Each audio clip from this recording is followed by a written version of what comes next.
Et je lisais un livre dernièrement sur l'histoire de l'Église. Il était écrit ce qui caractérise les fondations, c'est qu'elles dépendent de leur but. Et ceux qui connaissent un peu en bâtiment, ils savent ce que c'est des fondations. Tu as un terrain qui est vierge, tu fais un trou, tu veux bâtir une maison dessus.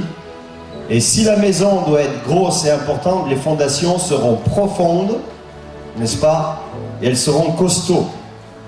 Et comme pour moi, le but de ma vie, c'est de réussir ma vie, et j'ai essayé pendant 28 ans, avec mes valeurs, avec mes idées, avec mes fondations, mes fondements, mes fondamentaux, sans Christ, et j'ai vu ce que ça a donné. Alors depuis février 1980, j'ai décidé que mes fondements, mes valeurs, mes fondamentaux seraient basés sur la parole de Dieu. Amen. J'ai décidé, après 28 ans de vie sans Christ, que les fondations de ma vie seraient la parole de Dieu. Et si je veux bâtir une maison solide, les fondations doivent être hors gel. C'est un terme de bâtiment, Ramaël, c'est vrai ou pas vrai? Les fondations sont hors gel.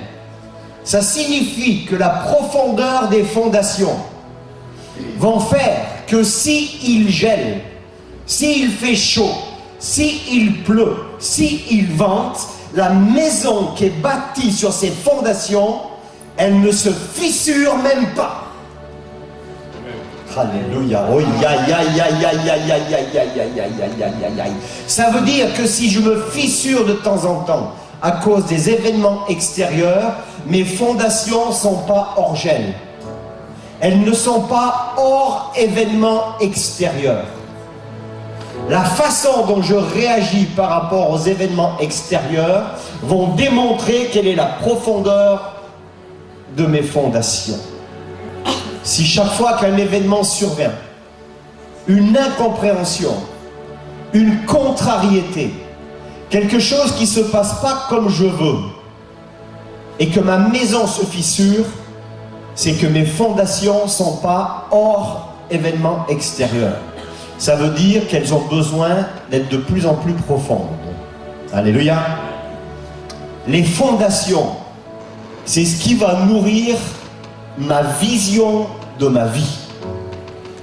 J'aime un chanteur qui s'appelle Calogero, parce que lui, il a vécu à Échirol, et il a fait un clip il y a quelque temps qui s'appelle Les Fondamentaux.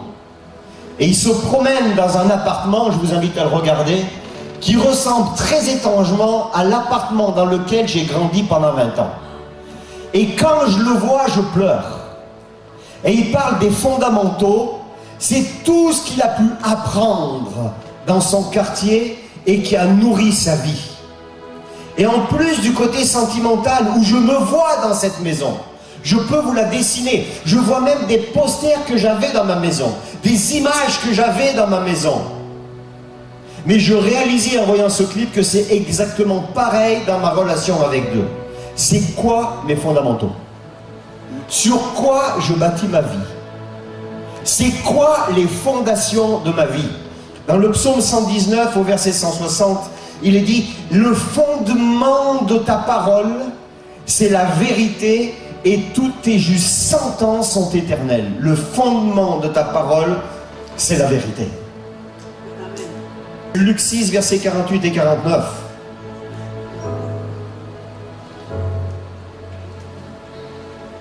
Il ressemble, on voit pas ce qu'il y a avant, à un homme qui pour construire une maison a creusé profondément. Il est question d'un homme qui pour construire une maison, on enlève le il ressemble, hein. Il est question d'un homme qui pour construire une maison a creusé profondément. Il a posé les fondations sur le rocher. Une tempête est venue, le torrent s'est jeté contre cette maison sans pouvoir l'ébranler, parce qu'elle était fondée sur le rocher. Mais ma Bible à moi, elle dit: celui qui entend et ne met pas en pratique. Celui qui entend. et qui ne met pas en pratique est semblable à un homme qui a construit une maison sur la terre, sans fondation. Le torrent s'est jeté contre elle, et aussitôt elle s'est écroulée. La ruine de cette maison a été grande. Ce qui caractérise les fondations, c'est qu'elles dépendent de leur but. C'est quoi le but de ta vie? Et chaque fois que Dieu est en train de travailler les fondations, les fondements de mon être, vous savez pourquoi j'accepte? À cause du but que je me suis fixé. Je vais vous heurter. Le but que je me suis fixé, c'est de réussir dans ma vie. C'est d'être heureux en couple. C'est d'être heureux en famille. C'est d'être heureux avec mes enfants. C'est que lorsque j'entreprenne quelque chose, je peux le réussir. Et alors, je me suis aperçu que pendant ces 28 ans de vie sans Christ, c'était l'échec. Et depuis que j'ai accepté les fondamentaux de la parole de Dieu, et que Christ est le fondement de ma vie, alors c'est la réussite. Pas certainement comme je voudrais, mais le fruit et le résultat, c'est la paix et c'est la joie. Alléluia, vas-y, je te donne 2 euros de plus, dis amen. Et c'est parce que le but, c'est de bâtir ma vie et une vie heureuse et de ne pas faire n'importe quoi et n'importe comment, alors j'ai besoin d'une bonne fondation. Et je peux nous poser une question, c'est quoi les fondations de ta vie? Parce que je me pose la question, dans chaque domaine de ma vie, mon couple, ma famille, mon travail, mes relations, c'est quoi le fondement qui fait que je dis ce que je dis aujourd'hui et que je fais ce que je fais aujourd'hui? C'est quoi le fondement? Jésus, dès sa jeunesse, il savait, dans son plus jeune âge, il n'a pas attendu 28 ans, lui. Moi, pendant 28 ans, j'ai fait le fanfaron. Jusqu'à ce que Christ se révèle à moi. Parce que la Bible dit que c'est lui qui m'a aimé en premier. Dès sa jeunesse, Christ, il savait sur quoi, sur quelle fondation il allait vivre. Sur quelle fondation il allait bâtir sa vie. Regardez cette histoire extraordinaire, alors que ses parents le cherchent, ils sont à Jérusalem. Mais pour les parents, aller à Jérusalem, c'est la coutume, c'est la religion. Je parle de Joseph et je parle de Marie. Mais pour Jésus, ce n'était pas une religion, ce n'était pas une coutume.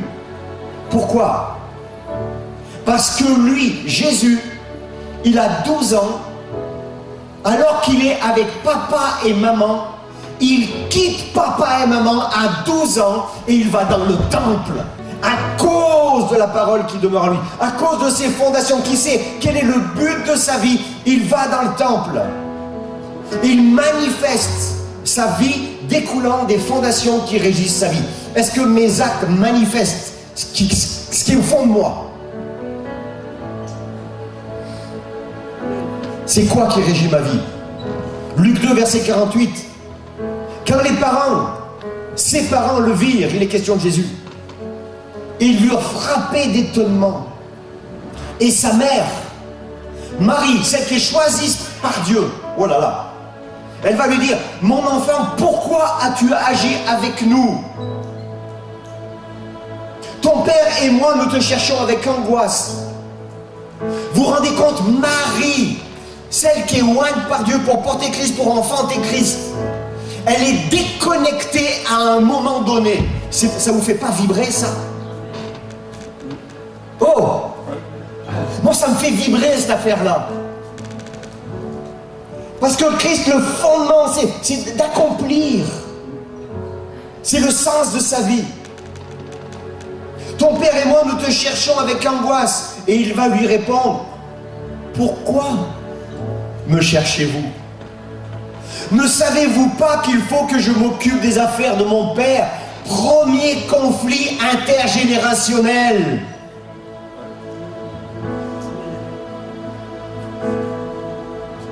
Marie, il aurait pu dire à Jésus, attends, j'ai une relation avec Dieu, moi, c'est moi qui t'ai enfanté, je suis plus vieille que toi. On n'est pas un peu débloqué, des fois, décontenancé quand tu as des jeunes qui arrivent, qui ont des idées comme ça, et nous, avec notre expérience, notre relation avec Dieu, laisse-les faire, les jeunes. Si Dieu leur a parlé et que ça te bouleverse, petit vieux. Amen, amen, amen, amen. Alléluia, que c'est bon. Moi que j'aime ça. Premier conflit entre les parents et l'enfant. Mais l'onction de Dieu est sur Marie et Joseph. L'onction de Dieu est sur Christ. Mais les fondements sont différents. Le mandat pour un va être... Pour les parents, c'est s'arrête là. Non pas qu'ils déposent les armes. Mais Christ est là. Ouh, ya. Ils ont le même fondement, mais l'un va aller plus loin que l'autre. Mais les deux obéiront, les deux se soumettront à la parole. Et ils n'ont pas fait une réunion pour savoir, alors qui c'est qui a raison? Il fallait être avec papa et maman, t'as que 12 ans. Maintenant, il fallait que tu te tais. La majorité, c'est à 20 ans. Et le verset suivant, dans Luc 2, verset 50, ne comprirent pas ce qu'il leur disait. À un moment donné, le même fondement, le même but, le même désir que de servir Dieu, mais les parents, ils ne comprennent pas. Joseph et Marie, ils ne comprennent pas. Pourtant, ils ont une sensibilité aux choses de Dieu. Ils avaient écouté le Seigneur. Par obéissance, Marie a porté Jésus. Joseph, il a assumé. Et ce n'était pas facile en ce temps-là. Mais Jésus ne se limite pas à ce qu'il a reçu de ses parents. Le fondement est personnel. C'est l'idée que Dieu a mis en chacun un projet. Et lorsqu'on a cette révélation, elle est basée sur les fondations que nous avons. Christ, la parole de Dieu. Alors il se révèle. À ce moment-là, il se révèle. Sa bonté, sa grâce, son amour. Quel privilège incroyable. Mais il se révèle au travers de sa parole, au travers de la fondation. Et chaque fois qu'il vient creuser, c'est parce qu'il t'aime tellement qu'il veut mettre une fondation encore plus profonde. Parce que peut-être que le jour où le vent va souffler, il n'a pas envie que tu te fissures. Proverbe 10, verset 25. Quand la tempête passe, le méchant disparaît, tandis que le juste a un fondement éternel. Quand la tempête passe, le méchant disparaît et le juste a un fondement éternel. Il n'est pas dit quand tu bois le pastis. Il n'est pas dit quand tout va bien. Il est dit quand la tempête passe. Et moi, lorsque j'ai décidé de bâtir ma vie sur le fondement de la parole, alors Dieu, dans son amour, va construire dessus.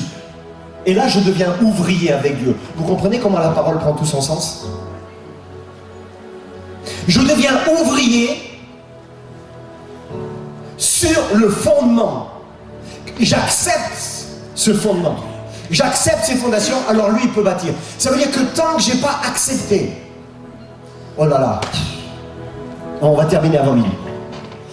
Tant que je n'ai pas accepté le fondement, les fondations, il ne peut pas bâtir dessus et je ne peux pas être ouvrier avec lui. Et souvent, ça touche le caractère. Souvenez-vous, ce qui caractérise les fondations, c'est qu'elles dépendent de leur but. Mais moi, le but, je veux être heureux, je veux être épanoui. Et je suis contraint de servir Christ pour ça. Pourquoi? Parce que lorsque je l'ai découvert, c'est tellement extraordinaire. C'est le slogan de l'église, de l'ordinaire à l'extraordinaire. Quelqu'un d'ordinaire et qui va faire des choses extraordinaires pour en prier au nom de Jésus. Parce que le fondement, c'est la parole. Et l'obéissance, on va le voir aussi. 1 Corinthiens 3, versets 9 à 11. Nous sommes ouvriers avec Dieu. Vous êtes le champ de Dieu. La construction de Dieu. Il est bien question de la construction de Dieu. Pour qu'il y ait une construction, il y a des fondations. Moi, j'ai un voisin qui a fait un mur, un tout petit mur de clôture, 100 mètres de fondation. Le mur est tombé. Il était à la construction de lui-même, il n'a pas mis de fondation. Le mur est tombé. Je relis. Nous sommes ouvriers avec Dieu. Souvent on dit je suis ouvrier avec Dieu. Mais dans ma Bible, à moi, il dit vous êtes ouvrier avec Dieu, il y a un point. Vous êtes le champ de Dieu, virgule, la construction de Dieu. Si je suis la construction de Dieu, c'est qu'il y a la fondation. Conformément à la grâce que Dieu m'a donnée, j'ai posé le fondement comme un sage architecte.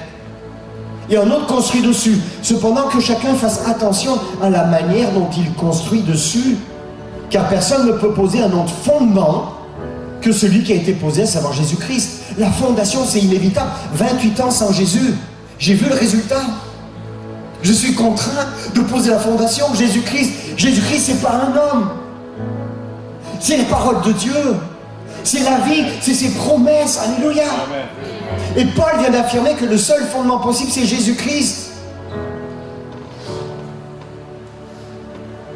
Matthieu 7, verset 24, c'est pourquoi toute personne qui entend ces paroles que je dis et les met en pratique, je la comparais à un homme prudent qui a construit sa maison sur le rocher. Mais toute personne qui entend les paroles que je dis, ne les met pas en pratique, ressemble à un fou qui a construit sa maison sur le sable. La pluie est tombée, les torrents sont venus, les vents ont soufflé, se sont abattus sur cette maison, elle s'est écroulée et sa ruine a été grande. Est-ce que vous me suivez? Amen. C'est pas merveilleux? Oui. On vient de lire que celui qui entend la parole, qui la met pas en pratique, semblable à un fou. Il y a le mot fou dans la Bible. C'est pas un gros mot, c'est un mot fou. Et nous sommes fous lorsque nous entendons la parole et que nous ne la mettons pas en pratique. Ça veut dire qu'il y a des fondations, qu'elles existent, mais que l'on bâtit à côté des fondations. Vous me suivez? Alors en quoi on reconnaît que notre vie est bâtie sur un solide fondement? À quoi? En examinant la fondation, en la connaissant. Et la réponse est dans la question, c'est que ma vie est bâtie sur cette fondation. C'est-à-dire que mes décisions, je les prends sur ma fondation, sur la parole. Pas à côté. Même si ça me dérange. Pas à côté de la fondation. Ça veut dire que, et c'est un gros mot, c'est en obéissant à la parole, et non pas en faisant selon mes propres raisonnements, ou ma tête, ou selon les influences des autres. Oh, tu sais, quand tu penses quelque chose de contraire à la parole, ou que tu n'as pas envie, tu trouveras toujours quelqu'un dans l'église ou ailleurs qui va te cautionner. Allez, on fait ça. Ah non, pas maintenant, on n'a pas le temps, on ne le fait pas. Et tu es sûr que quelqu'un s'arrange, il dira, ah ben non, on ne le fait pas maintenant, ça n'a pas le temps. Tu es aussi vulnérable que ça, que tu écoutes le premier qui dit la chose qui te... T'as si peu de relation avec Dieu, de savoir ce que Dieu veut.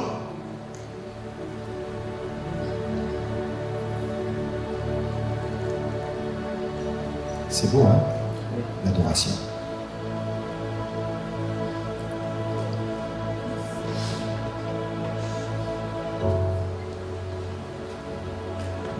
Je compte plus sur moi-même, je compte plus sur mon savoir, sur mon expérience, mais sur ce que dit la parole. Moi, j'ai besoin de lire la parole chaque jour. Et ce n'est pas un état de faiblesse, c'est un état de dépendance et j'en ai pas honte. Et j'ai pas honte. Je ne suis pas indépendant. Je suis profondément dépendant de la parole de Dieu. Parce que je me suis aperçu que ma vie c'était une suite de décisions. Et que lorsque j'avais pris des décisions différentes de ce que la parole de Dieu me disait, c'était l'échec. Et comme le but de ma vie, c'est de réussir dans ce que j'entreprends, alors je veux bâtir sur des fondations qui sont la parole. Le fondement de l'évangile. Vous ne pouvez pas m'influencer.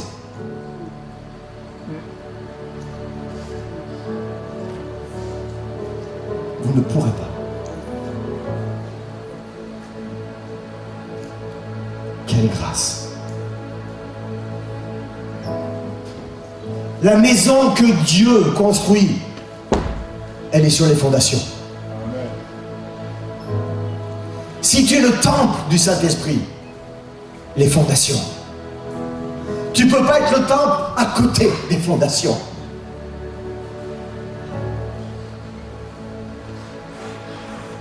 Et là, on touche la chose la plus difficile, c'est de renoncer à nos entêtements. De renoncer aux idées que nous avons, tout ce qui est préconçu. Mais ça, c'est une perte pour un gain. Et c'est une perte nécessaire. Perdre son libre arbitre pour appliquer par amour, je dis bien par amour, la parole de Dieu.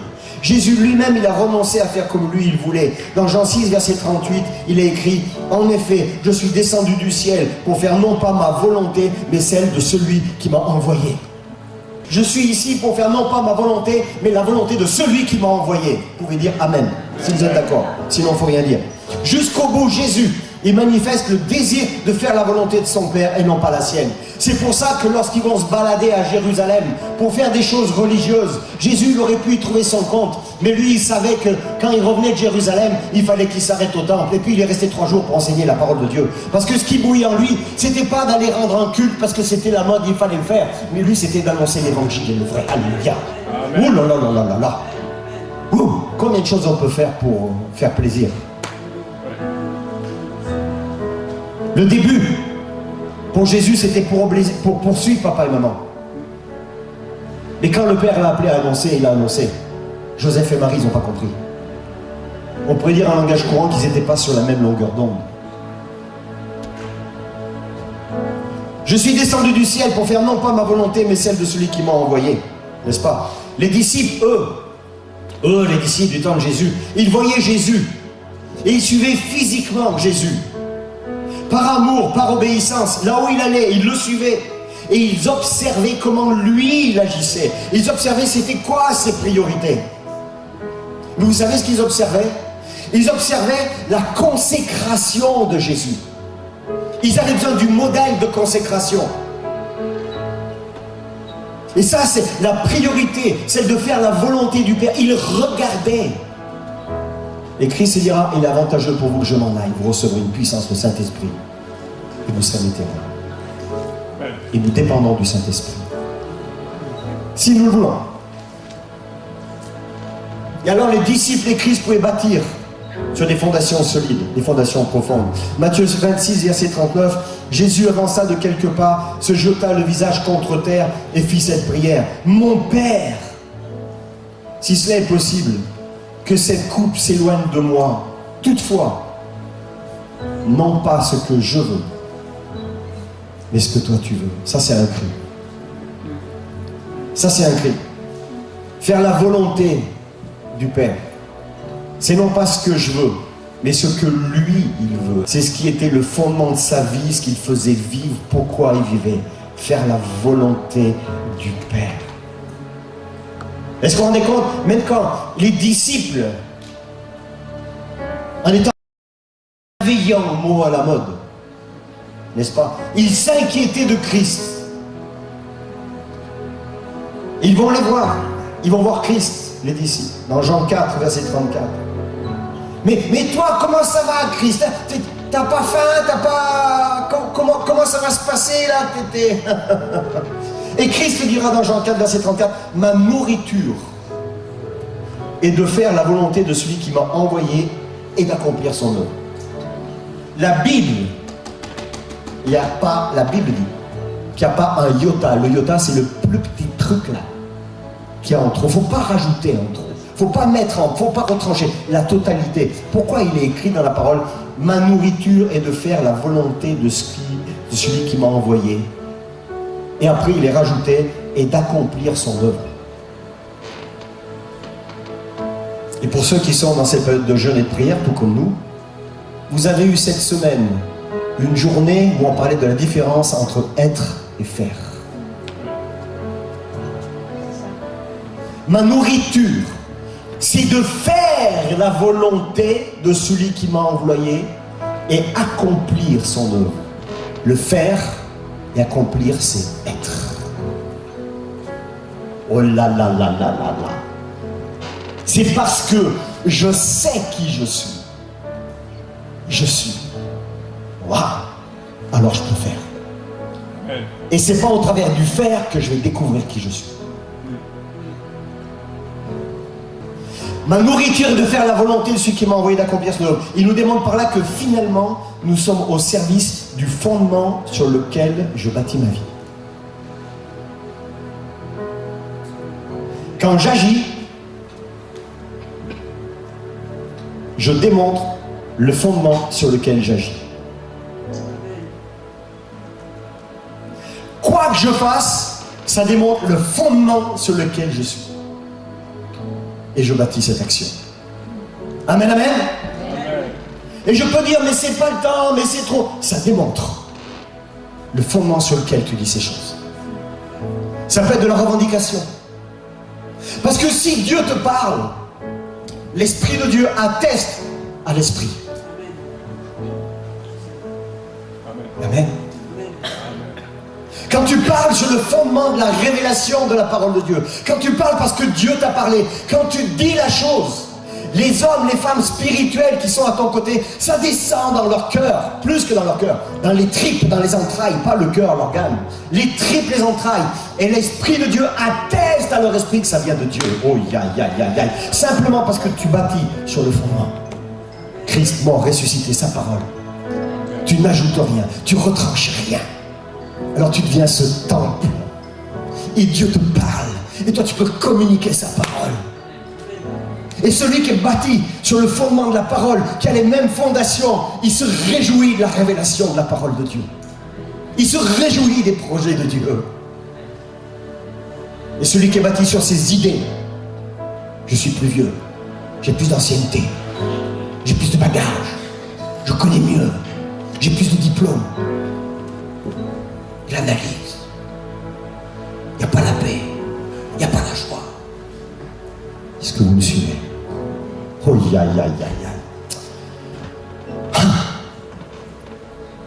Une vie basée sur le fondement de Jésus-Christ, c'est une vie basée sur l'obéissance.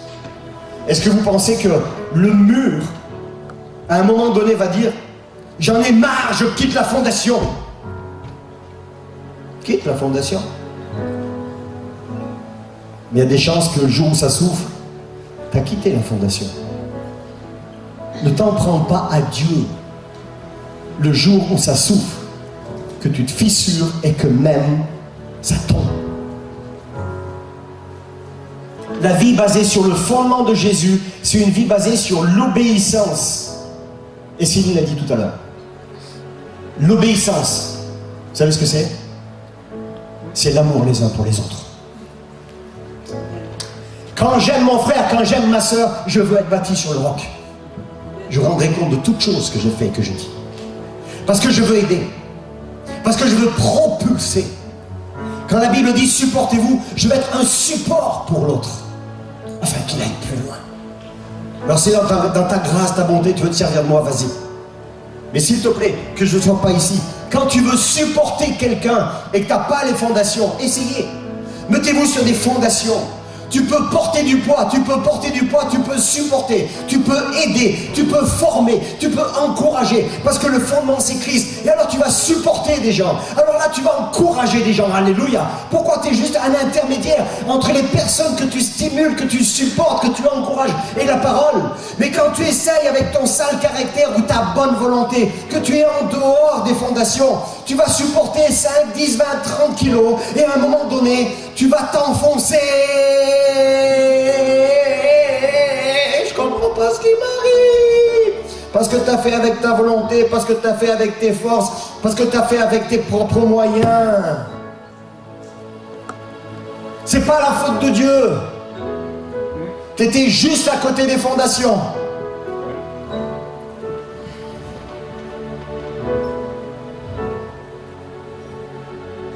La vie basée sur le fondement de Jésus, c'est une vie basée sur l'obéissance. L'obéissance, c'est l'amour les uns pour les autres.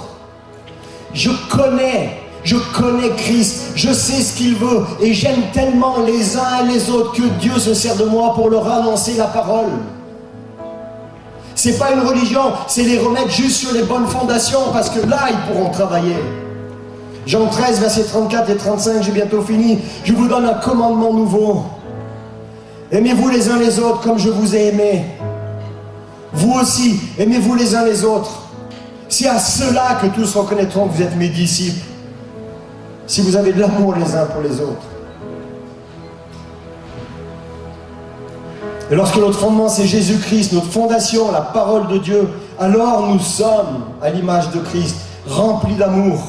Et alors nous portons du fruit. Et alors nous trouvons plaisir à faire sa volonté. Pourquoi? Parce que je mets en pratique sa parole simplement.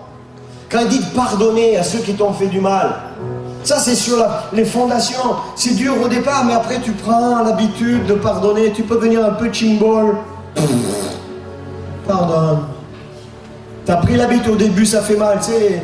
Je fais un peu des sports de combat, au début c'est fait, hein. T'as même des fois des cicatrices. Mais après c'est...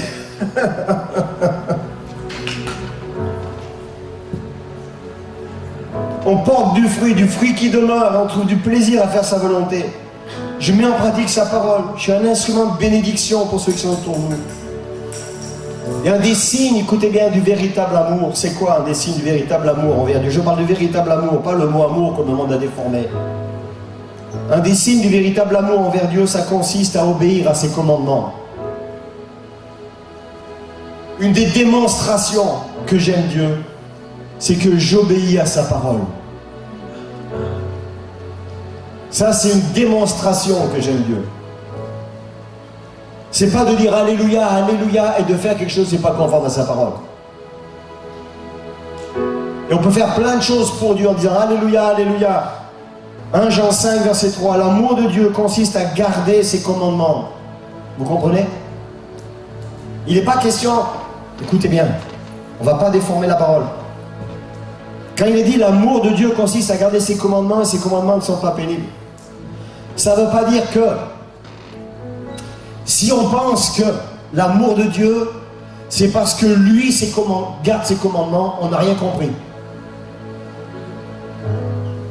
Est-ce que tu penses que Dieu ne mettrait pas en pratique ses commandements? Oui ou non? C'est stupide de penser ça. Excusez-moi du mot qui est un mot fort. Dans la Bible, 1 Jean 5, verset 3, quand il dit l'amour de Dieu consiste à garder ses commandements, et ses commandements ne sont pas pénibles, ça veut dire que l'amour, écoutez bien, dont Dieu veut nous visiter, l'amour qui prend sa source dans le trône de Dieu, qui vient me visiter, consiste à une abnégation quasiment de qui je suis et de mise en pratique de ses commandements. C'est ça que ça veut dire. Parce que garder ses commandements, c'est moi qui dois les garder. Je ne m'inquiète pas pour lui. Lui, je sais, il est fidèle. On l'a chanté, il est Père. Il ne va pas revenir sur ses commandements. Vous me suivez? L'amour de Dieu, l'amour que j'ai pour Dieu, cet amour de Dieu manifesté en moi, qui est différent. Avant, je manifestais un amour, c'était pas un amour de Dieu, c'était un amour à la sauce Jean-Claude. Et chacun, tu manifestes un amour à ta sauce avec ton prénom. Et tu as besoin, et j'ai besoin, de l'amour de Dieu. Et cet amour-là vient en moi, il dépasse mon entendement. Dépasse pour preuve quand il dit de bénir ceux qui me veulent du mal, ceux qui veulent bénir tes ennemis. Franchement, naturellement tu peux. Non, l'amour qui vient de Dieu, l'amour de Dieu, amen, qui te porte à ça, il te porte aussi à vivre, à incarner, à garder ses commandements, virgule, et ses commandements ne sont pas pénibles, alléluia. Amen. C'est-à-dire que si mon obéissance n'est pas basée sur l'amour, cette obéissance, elle ne dure pas. J'ai besoin d'une révélation de l'amour du Père. C'est un tel amour que tu acceptes tout ce qu'il veut et j'oserais dire tu obéis à l'aveugle. Tu obéis sans essayer de voir, sans essayer de comprendre. Il te dit à bénir, tu bénis. Fais ceci, tu le fais. Amen, amen. C'est beau la parole, hein? Vous ne trouvez pas?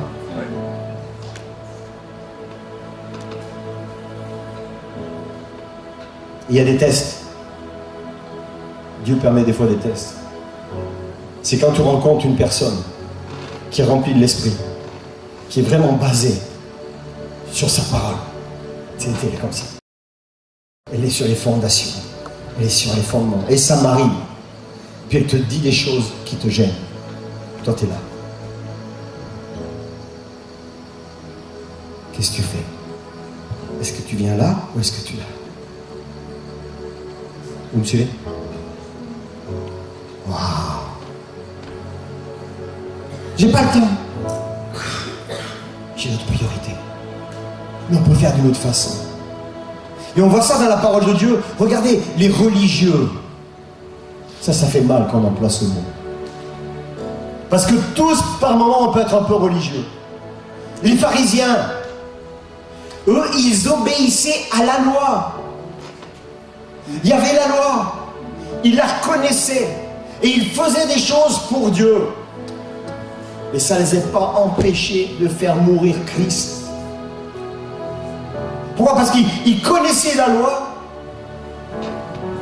mais ils n'obéissaient pas par amour, mais par obligation.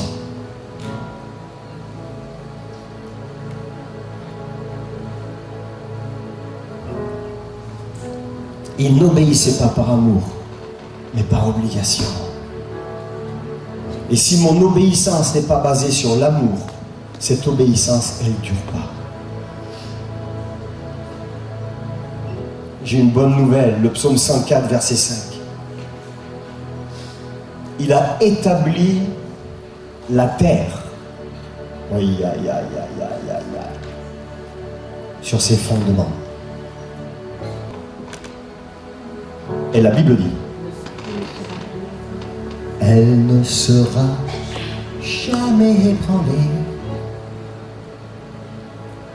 Et comme Dieu a des projets pour chacun, sur cette terre, si je bâtis ma vie sur ses fondements,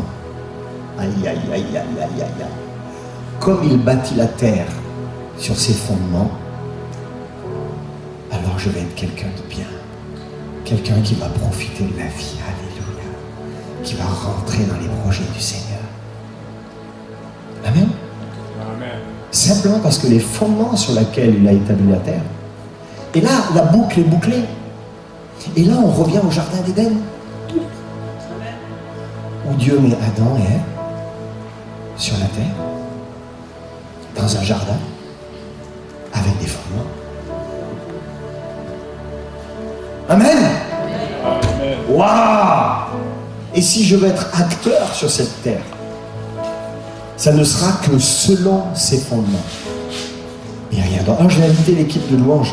Si on pouvait prendre ce chant de nouveau, ancre, mais avec cette idée de fondement, cette ancre. Parce qu'on peut prendre ce chant en disant c'est une ancre pour mon âme, dans le sens où je suis comme un bateau, il y a la tempête et je suis attaché. Mais c'est plus que ça. Cette ancre, c'est le fondement. Après, quand la tempête vient, oui, mais c'est le fondement, c'est l'ancre. Et c'est dans ce sens-là que je vais être acteur sur cette terre. Il a établi la terre sur ses fondements. Et je veux que ma vie soit basée sur ces fondements. Alors si vous êtes d'accord avec ça, simplement on puisse se lever. Et puis pendant ce chant, on le prononce comme pour replacer nos priorités ce matin. Et ce chant, c'est comme une prière pour que les fondements de nos pensées, les fondements de nos gestes, les fondements de nos actions, les fondements de nos paroles, pas sur ce que dit une personne, pas sur mes idées, mais sur le roc, ce rocher, la parole de Dieu. Et vous savez pourquoi on va chanter et on va louer? Parce que dans ma Bible à moi, le psaume 87, verset 7 nous dit « Ceux qui chantent et ceux qui dansent s'écrient « Toutes mes sources sont en toi ». Alors si mes sources sont en lui, c'est que c'est mon encre, c'est que c'est mon rocher. Seigneur, nous voulons de nouveau revenir sur ces fondations qui sont justes. Parce que le fondement de la terre, c'est toi, c'est ta parole. Et toi, tu es venu comme ce roc, ce rocher sur lequel nous pouvons bâtir notre vie. Et Seigneur, dans la parole, on l'a vu ce matin, que si on bâtit sur le sable, quand les épreuves viennent, les difficultés viennent, alors la maison elle s'écroule. Et tu dis même dans ta parole que nous sommes comme un feu. Nous voulons être sages ce matin, bâtir sur des fondations justes, ta parole. Tu es la vérité. Seigneur, pendant ce moment de louange, d'adoration, nous puissions replacer nos priorités, le fondement, de nos actions. Pardon pour chaque fois où nous avons été à côté, et moi en premier. Viens réajuster. Viens remettre les justes priorités. Parce que tu dis que nous sommes un champ. Tu nous dis d'aller et de faire des disciples. Alors nous-mêmes, nous voulons être dans cette discipline de vie. Où tu es, nous le savons, nous le chantons, notre Seigneur et notre Dieu. Alors comme tu es notre Seigneur, tu es notre papa d'amour. Que tout mon être, Seigneur, te soit donné ce matin, afin que tu viennes régner. Que le royaume de Dieu soit manifesté, que ton règne vienne. Au nom de Jésus.